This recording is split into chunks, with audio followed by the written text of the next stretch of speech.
It's AM 650's The Law Show, a comprehensive look at everything you need to know about the law. Now, here's Sterling Fox. Well, good morning and welcome to The Law Show here on AM 650. We're talking personal injury law with a couple of Vancouver's better-known personal injury lawyers. Joe Murphy from Murphy Batista, joined in studio by Steve Gibson, an associate from Murphy Batista. Gentlemen, welcome. Thank you for having us. Good morning, Sterling. It's good to have you with us. Joe, tell us a little bit about the firm. Murphy Batista has been around in Vancouver now since the 80s. Yes, since the early 80s. We're approaching 32 years. The firm was set up, Joe Batista and I and two secretaries, in January of 1982. It was a remarkable time because the interest rates were 17%. Mm-hmm. Businesses in BC were closing, and we were setting up the firm. We found a lawyer's office that had two spare offices in the corner and two secretarial bays. So that's where it began. And in spite of a philosophy of not growing, we didn't want to grow. The firm today is 14 lawyers and a support staff of 45. We're in essentially the same place, but we have the entire floor of the building, whereas we started out with two little offices in the corner. Well, it sounds like that in spite of yourselves, you grew because you were very sort of a boutique almost law firm when you first started out, just you and the other Joe Batista, and that was okay by you. That was fine. That was just the parameters that worked for you at that time. It's what we chose to do. Sterling, the law is very complex, and I find that if I'm going to be competent at more than one or two or three things, that's almost impossible. Mm-hmm. So it's a lot easier to be good at what you do when you just limit it to a few things. There are lawyers that handle a whole variety of cases, and I have great admiration for them, but I find if I do only two or three things, insurance cases and injury cases particularly, it's easier to be good at it, and it's easier to do a really good job for the clients. And the firm has grown exponentially over the years because of that attitude and the success that attitude has brought to so many clients over the years. Well, our philosophy always has been that if we do a really, really good job for the clients, the work will come, and it has to such a volume that, as I say, we're now 14 lawyers and a contingent of 45 support staff. We're still a boutique, though. Oh, okay, because you do very specialized work, Steve, right? Yes, indeed we do. So now, when did you join Murphy Batista? Well, I've been a lawyer for 15 years. I started off doing personal injury right from the get-go in 1998. I've been with Murphy Batista since 2003. Just had my 10-year anniversary. Waiting on my gold watch, Joe. Yeah. And that's a 20-year price. And yeah, no, it's been fantastic. Never looked back. I think the 10-year prize is the new bus pass, Steve. You'll have to content yourself with that. So tell us a little bit why you chose personal injury. You said you've been doing that almost from the beginning, from joining the profession out of law school. Why did you choose personal injury? It doesn't seem to be the most lucrative of pursuits in the law. Well, actually, I disagree with you. It can be. If you're good at it, it can be quite lucrative. But the key is you have to be very attentive to detail, do well for your clients, and you've got to show ICBC that you mean business. And if they know that you're serious in handling these claims, they know you can go to trial, the settlements tend to be that much better. And we do very well. Joe, January 82 to January 2014, 32 years in the business as Murphy Batista. That's a lot of cases that have crossed your desk over those years. What are the most difficult cases that you and your partner, Joe Batista, have found in those decades of work? Probably the most difficult, Sterling, have been young children with brain injuries. It's difficult because I found you have to wait until they're 18 or 19 or 20 to really understand what this brain injury is going to do to this child's life. And we have children that get injured at 6 months, at 1 year old, 2 year old. Usually in car accidents? Usually, okay. But not always. Right. And that's just a long, long, long wait. But I found from experience you can't finish those cases earlier because you won't understand what the long-term problems are. Invariably, the long-term problems turn out to be far greater than what we think. Right. I had one little girl injured at the age of 4. She was on the honor roll throughout high school, very bright, very hardworking. But when she finished high school, the best job she could handle was a cleaning lady, provided she went to the same houses each day or each week. So the fact that she was bright didn't mean that she was capable of using that intelligence. Brain injuries don't reduce IQs, but they reduce the ability of the person to use their intelligence. Ah, okay. So the planning, the organization, making the judgment, that's what brain injury affects. Not usually the IQ, which most people are surprised Well, at. I know. I'm actually kind of surprised because that's the first thing you assume when someone has had a brain injury, that their abilities are severely compromised, and you begin to think, of course, with their intelligence, but it's their ability to function, not necessarily to think, right? Yeah. It's I had one client, a young executive, was injured, believe it or not, at a family restaurant. He ended up with a very severe brain injury, and his post-accident IQ was 142. Wow. Most people think a genius starts at 140. He was Correct. 142, but he, as we learned over time, wasn't able to do volunteer work. That was too overwhelming for him. So he was left unable to work and with all sorts of problems. And he had a wife and 2 little kids, and that just made the life so difficult for all of them, especially his wife, who was trying to make everything work and everyone happy. Sure. And but very intelligent, very motivated, but he just couldn't function. And with children, you don't have a track record from before the accident That's right, that yeah. you can look at.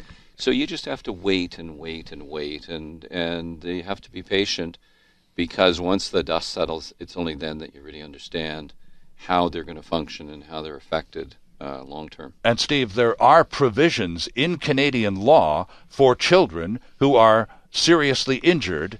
There's a longer wait and resolution period for their cases in law than there is for adults. There is, and there's actually one very key aspect that most people don't even understand about this, that especially with ICBC cases, that people should be aware of. You have until the age of 21 for children to settle or file a lawsuit for a negligence action. But with ICBC claims, almost nobody knows that the child only has a 2-year limitation for the accident benefits that they're entitled to from the date that the last benefit was paid. So if you have we had a case once, Joe and I, where a 6-year-old suffered a traumatic brain injury.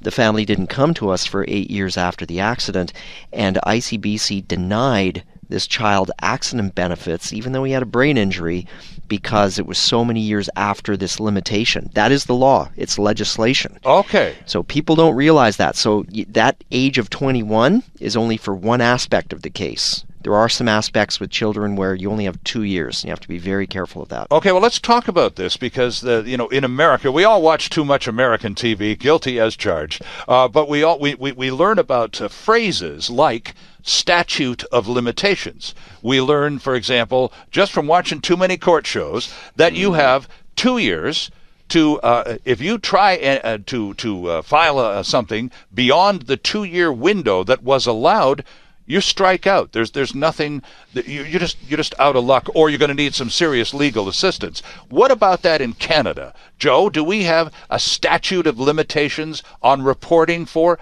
accidents, for example? Sterling, each province has a limitation act. In BC, the limitation act says that if I'm injured in an accident today, I have to start my lawsuit within 2 years of today. Okay. But if I'm a child, that 2 years doesn't begin to run until I turn 19.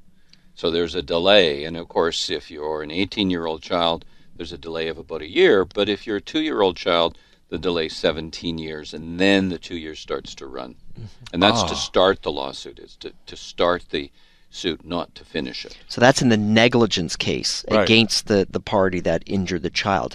But for ICBC cases with the Part 7 benefits, those are the contractual benefits for rehabilitation, that is a 2-year limitation from the date of the last benefit paid, or 2 years, whichever is less. Okay, well, again, just important, basic information to understand.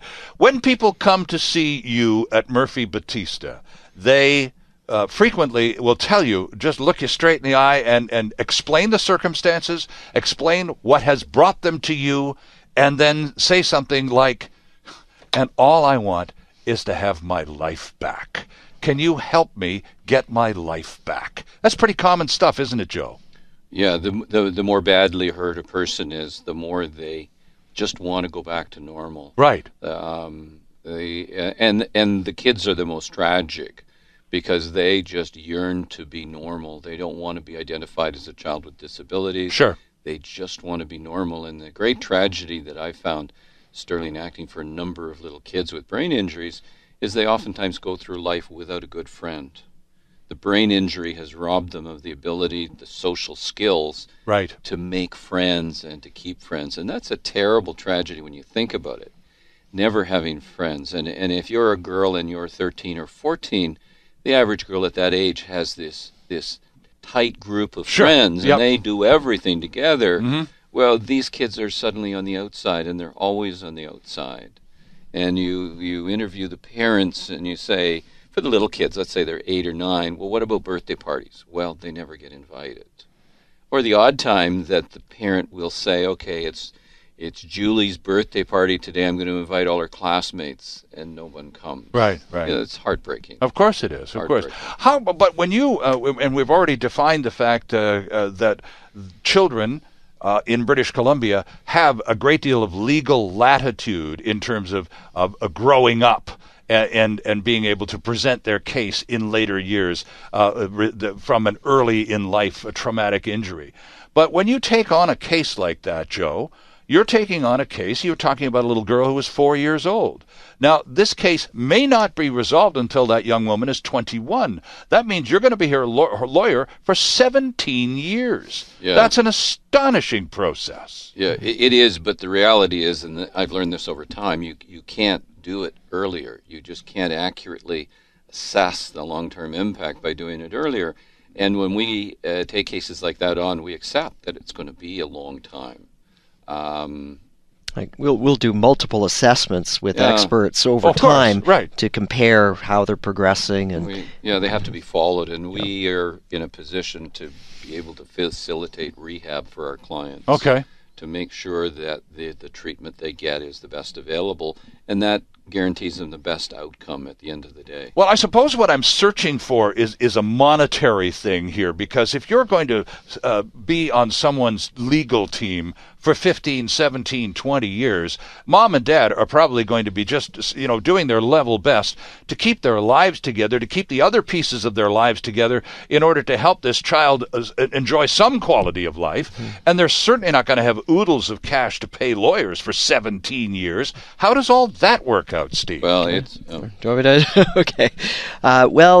It can be difficult. There's different options. One thing that we don't like to see as lawyers is where people are forced to go to almost like loan shark type lending facilities. Right. I've seen that in some cases. I'm sure you have. We hate to see that. And so, we like to try to help people fund their the services that they need to create the support structure to help them through their case, as economically as possible. That's very, very important, because it can be very costly, especially when people are missing work and they're getting minimal disability benefits. Sure.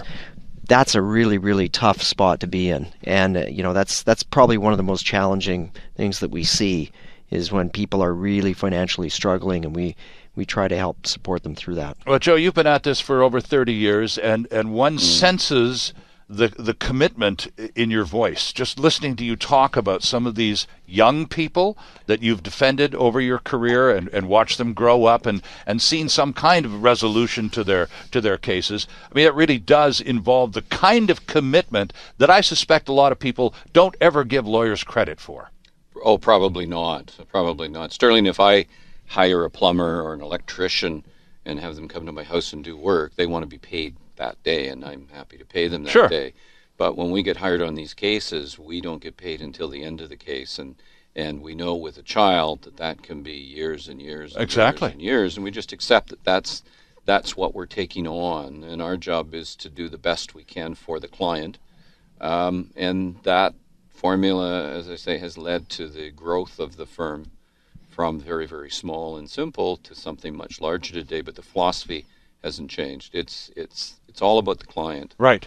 And that sense of strong commitment to the client. No question about it. It really does come through. And I guess, Steve, when you joined the firm, you were pretty keenly aware of that. It was probably one of the things that made you want to join the firm in the first place. Well, as we've discussed previously, my mother was actually a client of Joe Murphy in the 1980s.1980s. That's right. Yes. And so I had heard very good things about Murphy Batista from even high school days. So by the time that I had a chance to join, I thought myself to be very fortunate, and it's been a great community to work in, and I feel that we're well respected in the community, and ICBC also respects us as well, I would say. A good, healthy fear can sometimes be called respect, too, can't it? Our guests on this episode of The Law Show from Murphy Batista, LLP here in Vancouver, Joe Murphy and Steve Gibson. I'm Sterling Fox. There's lots more ahead. Good to have you with us. Stick around. We'll be right back. There's more of the show still ahead. This is AM 650's The Law Show.